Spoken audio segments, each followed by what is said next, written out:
You, John Fitzgerald Kennedy, do solemnly swear. I, John Fitzgerald Kennedy, do solemnly swear. That you will faithfully execute the office of President of the United States. That I will faithfully execute the office of President of the United States. And will, to the best of your ability.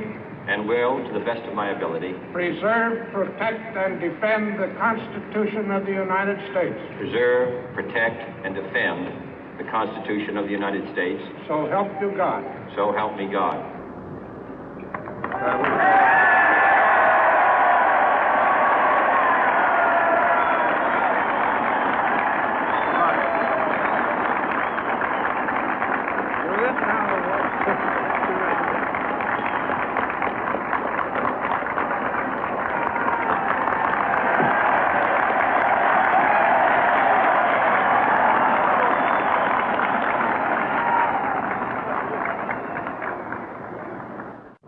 Vice President Johnson, Mr. Speaker, Mr. Chief Justice, President Eisenhower, Vice President Nixon, President Truman, Reverend clergy, fellow citizens. We observe today not a victory of party, but a celebration of freedom, symbolizing an end as well as a beginning, signifying renewal as well as change. For I have sworn before you and Almighty God the same solemn oath our forebears prescribed nearly a century and 3/4 ago. The world is very different now, for man holds in his mortal hands the power to abolish all forms of human poverty and all forms of human life. And yet the same revolutionary beliefs for which our forebears fought are still at issue around the globe.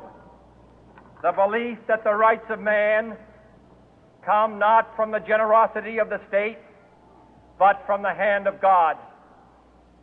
We dare not forget today that we are the heirs of that first revolution. Let the word go forth from this time and place to friend and foe alike that the torch has been passed to a new generation of Americans born in this century, tempered by war, disciplined by a hard and bitter peace, proud of our ancient heritage, and unwilling to witness or permit the slow undoing of those human rights to which this nation has always been committed and to which we are committed today at home and around the world.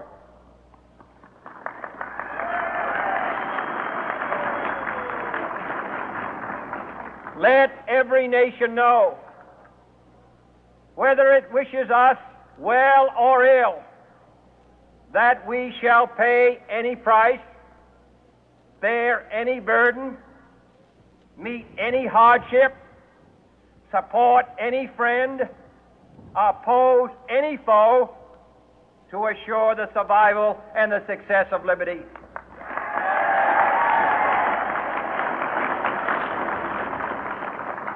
This much we pledge and more. To those old allies whose cultural and spiritual origins we share, we pledge the loyalty of faithful friends. United, there is little we cannot do in a host of cooperative ventures.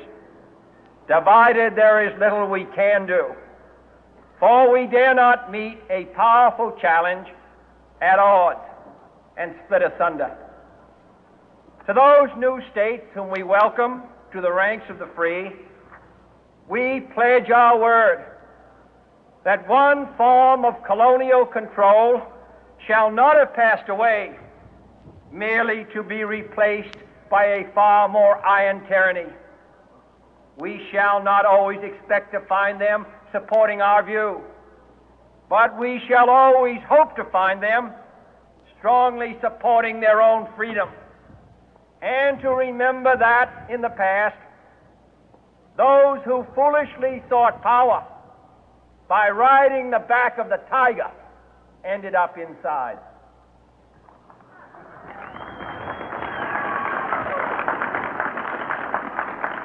To those people in the huts and villages of half the globe struggling to break the bonds of mass misery, we pledge our best efforts to help them help themselves for whatever period is required, not because the communists may be doing it, not because we seek their votes, but because it is right.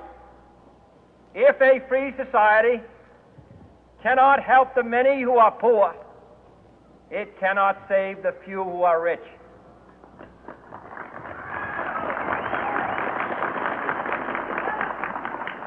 To our sister republics south of our border, we offer a special pledge to convert our good words into good deeds, in a new alliance for progress, to assist free men and free governments in casting off the chains of poverty.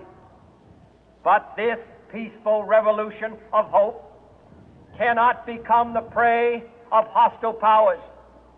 Let all our neighbors know that we shall join with them to oppose aggression or subversion anywhere in the Americas. And let every other power know that this hemisphere intends to remain the master of its own house.